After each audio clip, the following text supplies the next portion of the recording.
Ayan, still, bawang pa rin yung itsura niya. Itadakimasu!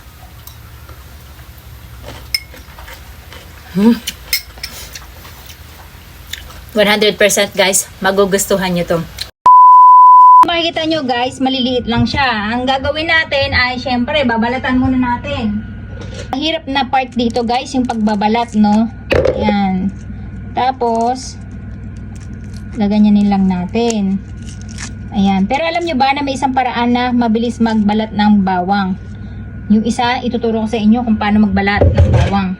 So kung makikita nyo guys, meron tayong tubig na may bawang. Binuhos na natin yung ating bawang dito. Ayan. Sobra kasi liliit nila at ang pino-pino. Ang gagawin lang natin ay ibababad lang natin yan ng ilang oras. Pero ang gagawin natin para hindi siya mag-sprout ay tatanggalin natin tong part na may lalabasan ng ugat. So ayan, gaganyan lang natin guys. Bubuksan lang natin yung part na yan para hindi siya mag-sprout. Ayan. Kasi pagka nagbababad tayo ng tubig ay possible sila na magkaroon ng germination. Lalo na kung makalimutan nyo, at least yan ay safe na safe ang inyong bawang. So ginagawa natin to para lumambot yung kanilang balat at medyo mag-loose dun sa kanilang meat, no? Para madali natin siya mamaya mabalatan. Pagkabalat natin ng ating bawang at hinugasan, ito nagpakulo tayo ng tubig na mainit with asin lang. Ito yung aanlawan lang natin sa kumukulo yung ating bawang. Saglit lang to guys para lang mawala yung kanyang anghang. So mabilisan lang yan guys. Para hindi mawala yung kanyang lutong, so aanlawan lang talaga natin yan. Yung pinakaunang bulwak ng kanyang kulo. Mag-ahon lang tayo ng isa. Tingnan natin kung nawala na yung anghang niya. Tapos hugasan natin sa malamig na tubig para hindi maluto ng gusto. Okay na siya guys. Tapos, ang gagawin natin, ayan, meron tayo ditong malamig na tubig. Ilagay lang natin dito sa ating malamig na tubig. Yan yung para yung init nila ay mawala at hindi maluto yung ating bawang. Still malutong ang kalalabasan. Ayan. So, hinugasan natin siya sa malamig na tubig yan guys. Tikman natin kung hindi na siya maanghang but still malutong pa din. Wala na siyang anghang.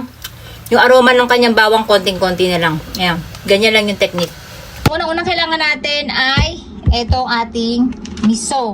So, konti lang yung ilalagay natin guys kasi medyo maalat ito. Depende yan sa dami ng ating bawang na gagamitin. Since ito yung gagamitin natin, so gagamit lang tayo ng at least siguro mga 2 kutsara to o 1 kalahati. Ayan.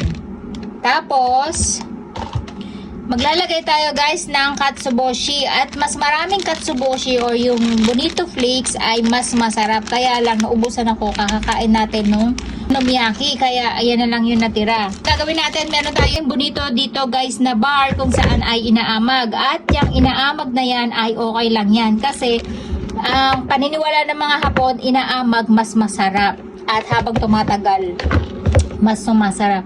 So, eto, dati, kalso ang tawag ko sa kanya. Hindi pala siya kalso. Katam. Nagkamali ako kasi nga hindi ko nga matandaan kung anong tawag dito. So, kakatamin lang natin siya, guys. Kung wala kayong pambiling ganito, ay pwede naman kayong bumili ng instant na bonito. Alam nyo ba itong bonito na to, guys? Ay mahal. Dito sa Japan, kapag ganitong bar, nasa 3,000. Ang isang piraso hanggang 5,000. Depende pa sa brand. Meron talagang mamahalin na lapad-lapad pa talaga guys. Ito na yung ating bonito powder or flakes. Ayan. Na kinatam natin. Ayan. Ganyan yung itsura niya guys. At tikman natin.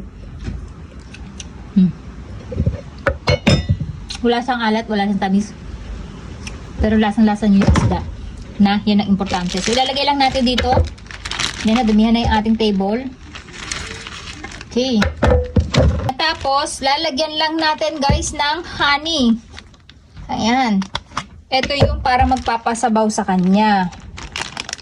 Hindi tayo maglalagay ng asin dito guys kasi maalat masyado yung miso. So, yung honey ang magbabalanse sa kanya. Ang gawin lang natin guys, haluin lang natin. Ayan.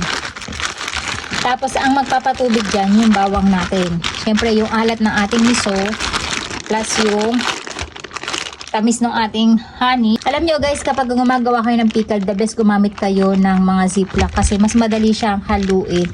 At the same time, kasyang-kasya sa rep. So, ganyan ang itsura niya guys. At tikman natin syempre. Para makasure tayo kung tama lang yung tamis niya at alat niya. Shit, ang sarap. Besh, eto na nga talaga siya. So, ang gagawin natin, lalagyan na natin yung ating mga bawang. Grabe, guys. Matutulugin pa natin to ng maghapon, magdamag. So, bukas pa natin to makakain, guys. Kasi kailangan ma-absorb niya yung ating nilagay na sangkap. So, ayan, guys. Tapos, isiplak lang natin. Tapos, ganyan-ganyan lang natin para mag-mix yung bawang dun sa ating miso at honey. Siyempre, pati yung ating katsuboshi or yung bonito flakes. Ayan. So, ayan guys, it's up to you kung gusto nyo maglagay ng sili, powder, o wag na. Kasi ang asawa ko, hindi naman mahilig sa maalat. Pero maganda lang din pang accent kung meron kayong chili flakes na nakikita, di ba? Pero ako as is na yan kasi lahat ng chili natin ay ginawa nating paste kaya maanghang sobra. So, ayan guys, papatulugin lang natin siya ng isang araw and then bukas na tayo magte-tasting. The next day. At ito na yung ating ginawang bawang. Ayan na siya guys. Tikman na natin kung ano ang lasa niya. Syempre, pag ako ang gumawa, sure na masarap. Nakikita nyo ba yan guys? Yung nakikita ko, pagbukas ko, ang bango-bango niya. Never nyong maaamoy na amoy bawang siya.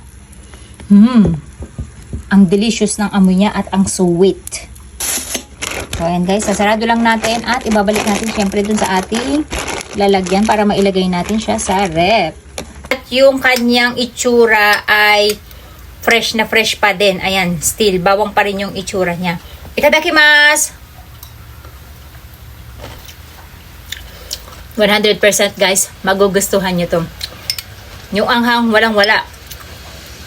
Pero fresh na fresh pa din siya.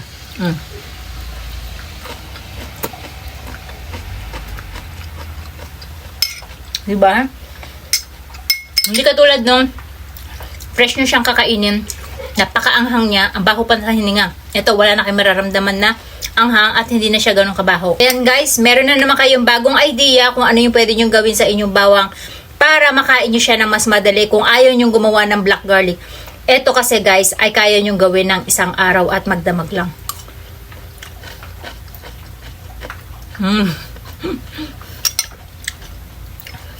Pasasalamatan nyo ko guys kasi na-discover nyo to kasi super sarap talaga at sabi ko nga sa inyo, tapos mag-toothbrush lang kayo guys, wala na kagad yung amoy. Pero fresh na fresh pa din siya, diba? Ito yung nakadaming lola nyo. Yung tamis niya, guys, nakaka-addict. Yung kanyang aroma nung ating bonito flakes, napakasarap. Kung wala kayong bonito flakes, guys, pwede kayong gumamit ng tuyo.